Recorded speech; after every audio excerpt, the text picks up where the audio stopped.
Inaasahang 100,000 katao ang dadagsa sa Palanyag Cemetery sa Parañaque City ngayong darating na undas. Kaya naman nagsisimula ng maglinis ang lokal na pamahalaan sa paligid dito. At nandoon ngayon ang ating kasamang si Love Anyover. Love? Rhea, tuloy-tuloy nga itong paglilinis ngayon ng ating yung mga sepulturero mismo na nakatira dito sa loob ng sementeryo. No? May 20 pamilya raw yung nakatira pa rin dito sa loob ng sementeryo. Pero karamihan daw po nun ay mga pamilya ng sepulturero. No? Makikita natin, ito na, nagpipintura na po sila ng ilang mga puntod at bukod riyan ay nagwawalis-walis at nagtatanggal na po sila ng mga basura. Dahil dati daw po itong tapunan ng basura ng mga dating residente, dahil dati daw mga 100 families ang nakatira rito, tinanggal daw dito sa lugar at nirelocate para po mas maging maluwag at mas maging malinis nga itong sementeryo.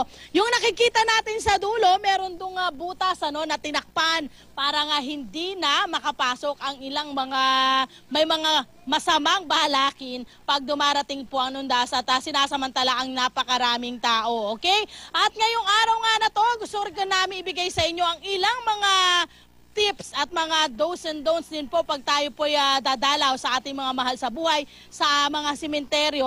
I-generalize na lang po natin. Pero dito sa Palanyag Cemetery sa Parañaque, ito daw po yung kanilang mga ipinagbabawal.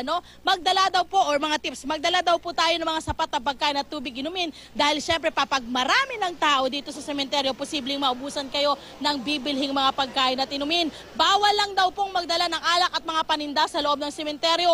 Magdala rin daw po ng pananggalang sa init o di kaya sa ulan. Bawal din po ang pagdadala ng mga deadly bladed weapons, mga malalakas po na loudspeakers at mga gamit pang sugal. Bantayan din pong mabuti ang mga kagamitan na dinadala sa puntod. Tiyakin po na ang mga kandilang nakasindi ay di makakalikha ng sakuna o sunog. Payuhan din po ang inyong mga kasamahang bata o mga kasamang bata na huwag magpagala-gala at mag-ingat sa mga lugar na maraming tao. Mainam daw po kung sila ay may ID o may papel na kanilang pagkakakilanlan.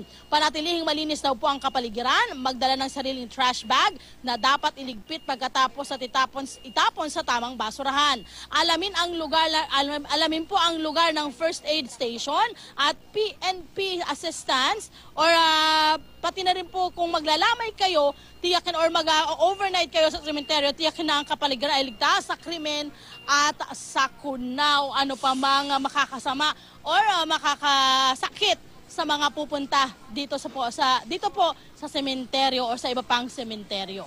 Yan po muna ang update namin mula dito sa Palanyag Cemetery sa Parañaque. Balik sa inyo dyan, Rhea. Maraming salamat, Love Anyover.